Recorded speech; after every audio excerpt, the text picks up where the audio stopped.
तर जय शिवराय मित्रांनो, बघू शकता मी आता आलो मारुती चौकमध्ये असलेल्या वैष्णवी कलेक्शनमध्ये आणि लेडीज कपड्यांचं दुकान आहे आणि त्या दुकानामध्ये एक साप जे आतमध्ये आलेला आहे.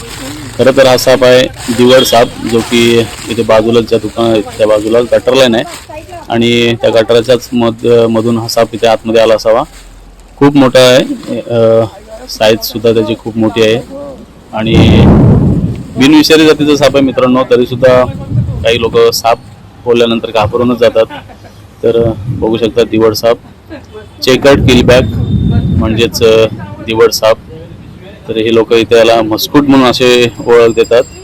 तर चेकर्ड किलबॅक याला नाव असं आहे की त्याच्या ज्या शरीरावरती जे काही पट्टे आहेत ते आपल्या बुद्धिबळासारखे आहेत, म्हणजे चेस्ट सारखे आहेत.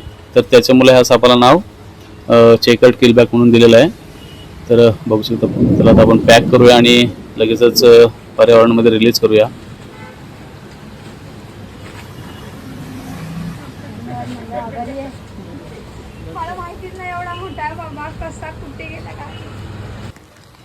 तर मित्रांनो, आपण त्या सापाला आता नदीमध्येच सोडतोय कारण पाण्यात राहणारा साप आहे.